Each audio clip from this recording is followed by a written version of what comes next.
श्री राधा कृष्णाय नमो नमः। सर्वप्रथम मैं प्रियतम श्री राधा कृष्ण के चरण कमलों की वंदना करता हूँ। आप सभी सज्जन श्रोतागणों का भी अभिवादन करता हूँ और सादर नमस्कार भी। भगवान श्री कृष्ण के वृंदावन से मथुरा के लिए यात्रा अत्यंत ही पीड़ादायक थी, जिसे पढ़कर कल्पना करके मैं अति भाव विभोर हो गया था।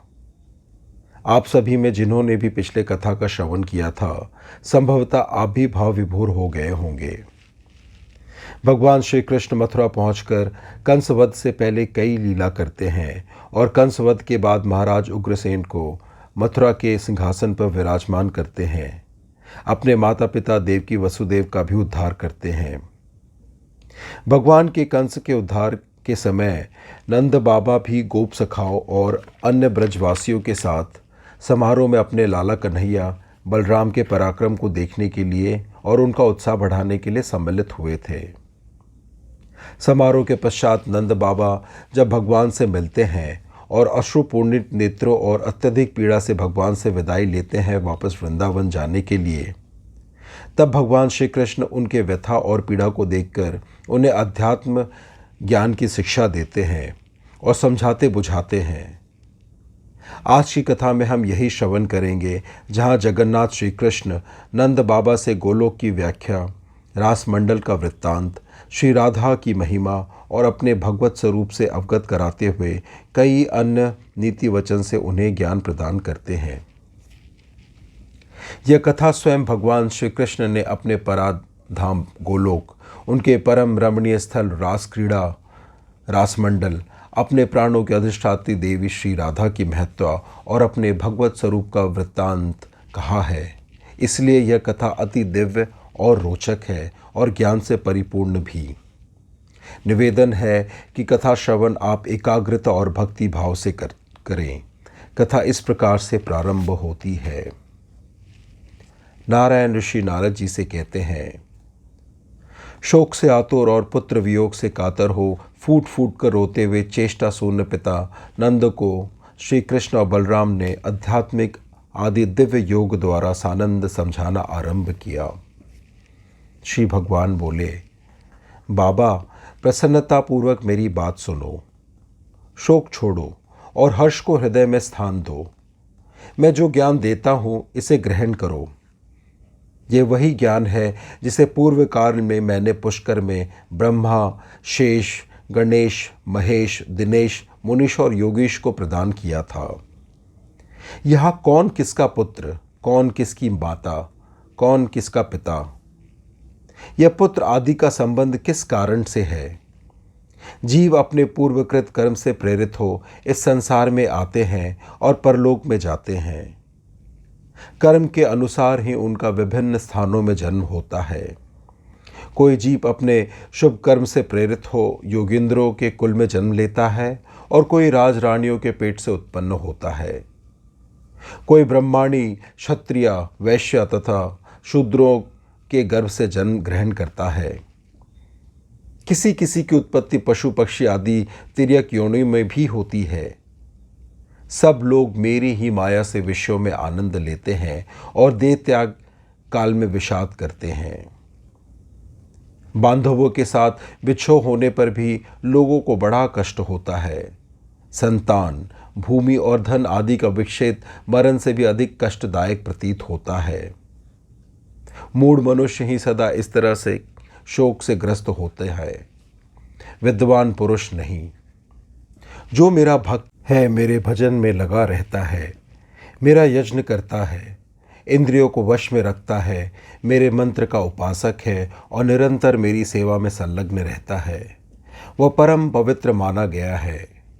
मेरे भय से ही वायु चलती है, सूर्य और चंद्रमा प्रतिदिन प्रकाशित होते हैं, इंद्र भिन्न भिन्न समयों में वर्षा करते हैं, अग्नि जलाती है और मृत्यु सब जीवों में विचरती है। मेरा भय मानकर ही वृक्ष समय अनुसार पुष्प और फल धारण करता है। वायु बिना किसी आधार के चलती है। वायु के आधार पर कच्छप, कच्छप के आधार पर शेष और शेष के आधार पर पर्वत टिके हुए हैं। पंक्तिबद्ध विद्यमान 7 पाताल पर्वतों के सहारे स्थित है।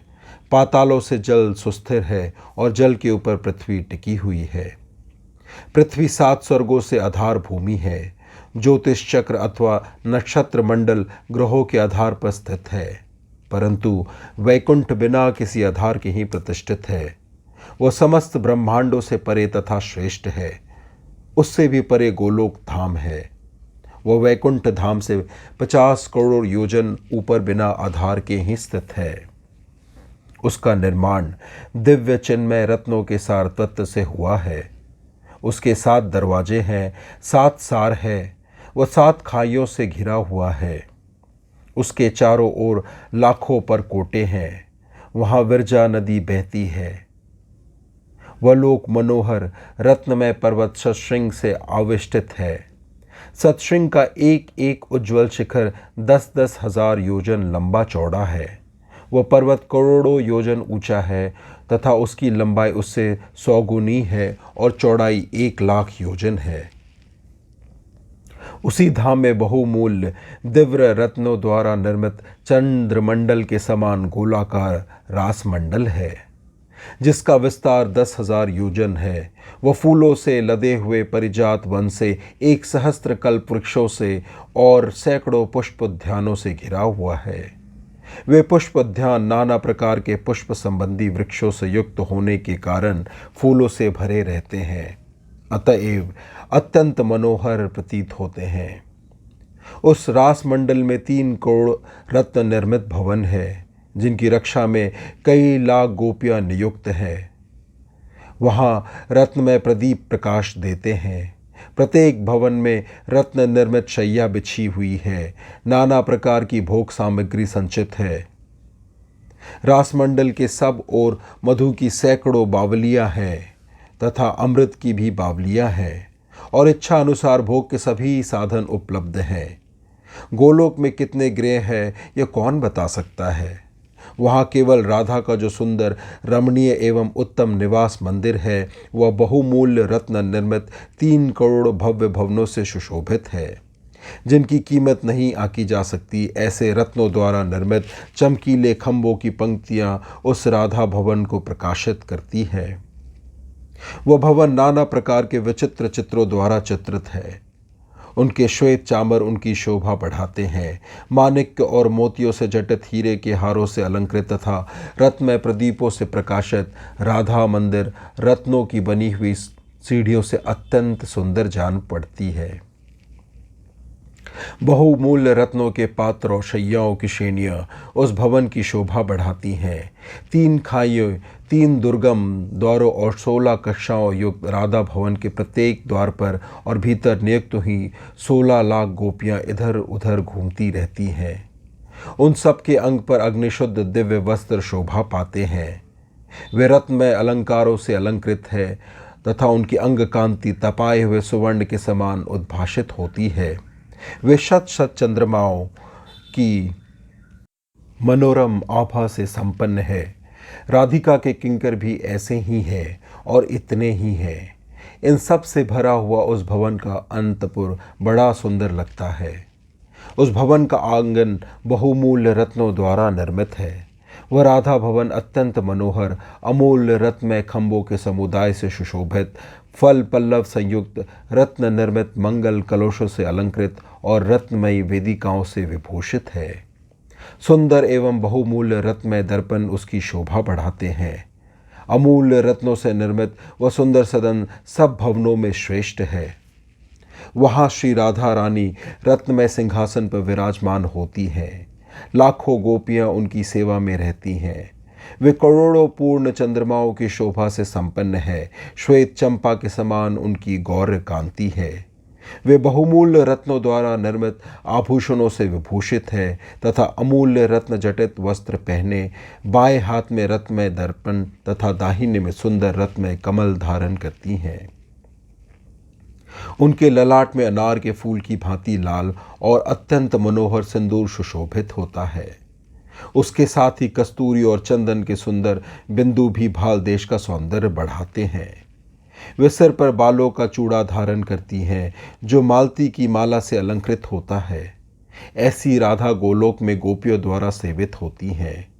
उनकी सेवा में रहने वाली गोपियाँ भी उन्हीं के समान है।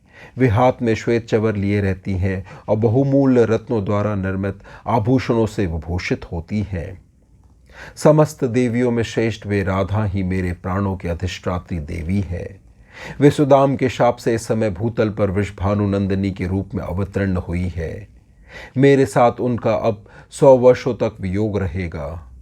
हे पिता, इन्हीं 100 वर्षों की अवधि में मैं भूतल का भार उतारूंगा। तदंतर निश्चय ही श्री राधा, आप, माता यशोदा, गोपीगण, वृषभानु जी, उनकी पत्नी कलावती तथा अन्य बंधवजनों के साथ मैं गोलोक को चलूंगा। बाबा, यही बात तुम प्रसन्नतापूर्वक मैया यशोदा को भी कह देना। महाभाग, शोक छोड़ो और ब्रजवासियों के साथ ब्रज को लौट जाओ। मैं सबका आत्मा हूँ और साक्षी हूँ। संपूर्ण जीवधारियों के भीतर रहकर भी उनसे निर्लिप्त हूँ। जीव मेरा प्रतिबिंब है, यही सर्वसम्मत सिद्धांत है। प्रकृति मेरा ही विकार है, अर्थात वह प्रकृति भी मैं ही हूँ। जैसे दूध में ध्वलता होती है, दूध और ध्वलता में कभी भेद नहीं होता। जैसे जल में शीतलता, अग्नि में दाहिका शक्ति, आकाश में शब्द, भूमि में गंध, चंद्रमा में शोभा, सूर्यों में प्रभा और जीव में आत्मा है, उसी प्रकार राधा के साथ मुझको अभिन्न समझो।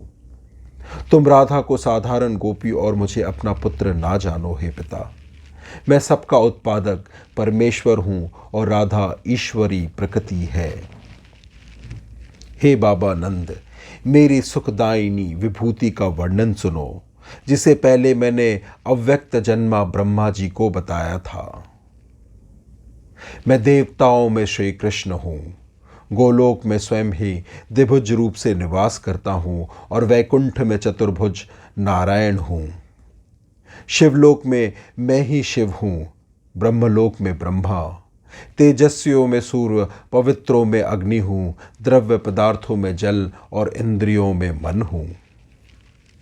शीघ्रगामियों में वायु हूँ, दंड प्रदान करने वालों में मैं यम हूँ। मैं काल का भी काल हूँ, अक्षरों में अकार हूँ, 14 इंद्रों में इंद्र हूँ।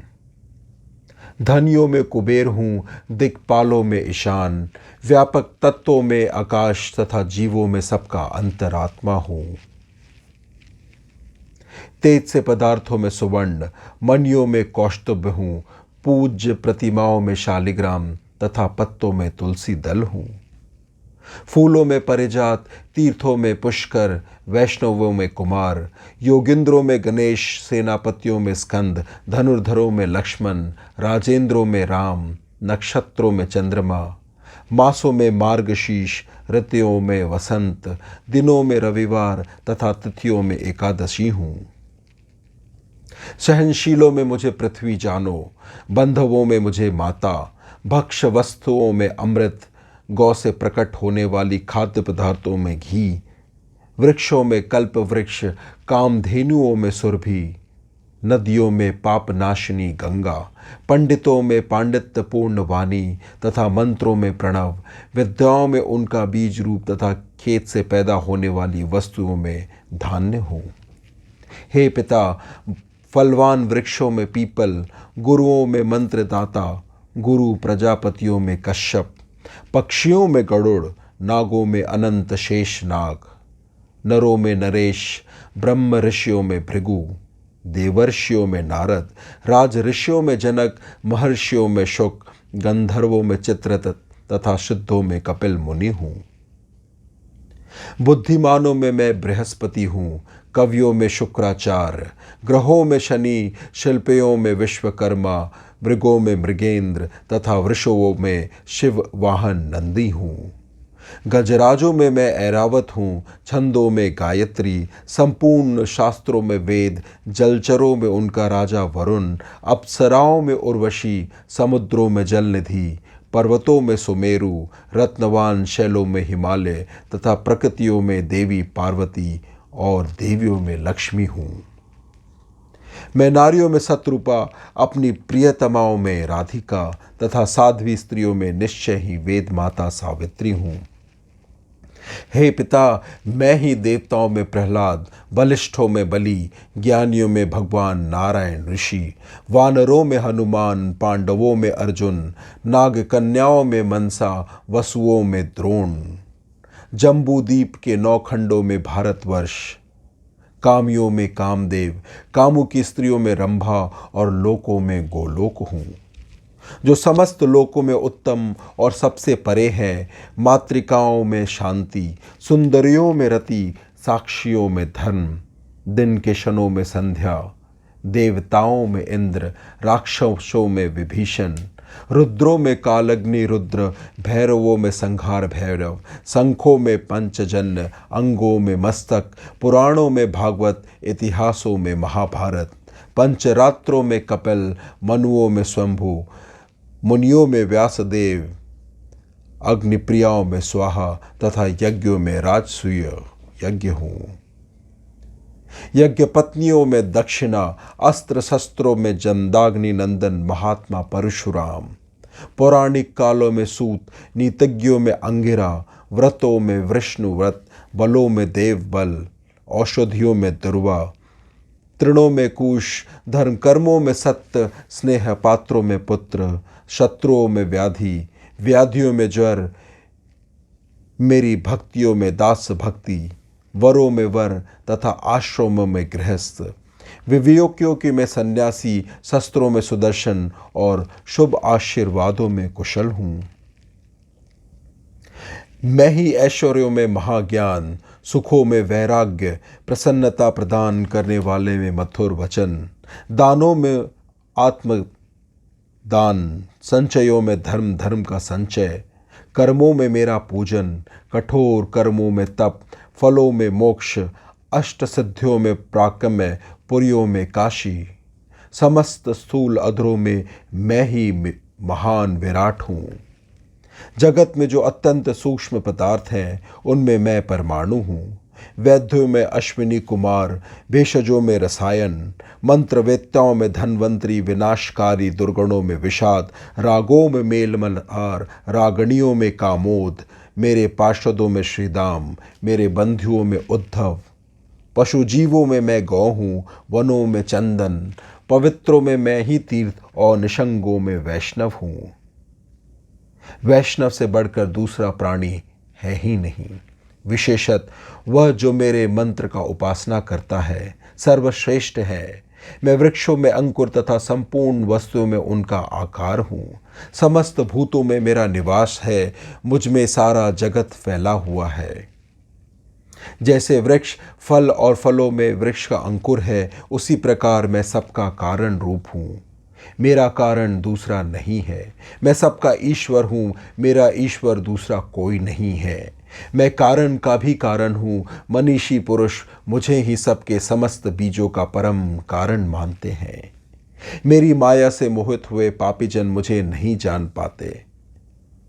मैं सब जंतुओं का आत्मा हूँ, परंतु दुर्बुद्धि और दुर्भाग्य से वंचित पापग्रस्त जीव मुझे अपने आत्मा का भी आदर नहीं करते। जहाँ मैं हूँ उसी शरीर में सब शक्तियाँ और भूख प्यास आदि है। मेरे निकलते ही सब उसी तरह से निकल जाते हैं जैसे राजा के पीछे पीछे उसके सेवक। ब्रजराज नंद जी, मेरे बाबा, इस ज्ञान को हृदय में धारण करो। व्रज को जाओ और राधा तथा यशोदा मैया को इसका उपदेश दो। इस ज्ञान को भली भांति समझकर नंद जी अपने अनुगामी ब्रजवासियों के साथ ब्रज को लौट आए। वहां जाकर उन्होंने उन दोनों नारी शिरोमणियों से उस ज्ञान की चर्चा की। नारद व महाज्ञान पाकर सब लोगों ने अपना शोक त्याग दिया।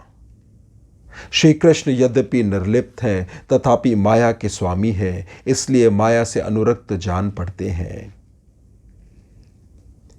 यशोदा जी ने पुनः नंदराय जी को माधव के पास भेजा। उनकी प्रेरणा से फिर आकर नंद जी ने ब्रह्मा जी के द्वारा दिए गए सामवेदोक्त स्त्रोत से परमानंद स्वरूप नंद नंदन माधव की स्तुति की। तत्पश्चात वे पुत्र के सामने खड़े हो बार बार रोदन करने लगे।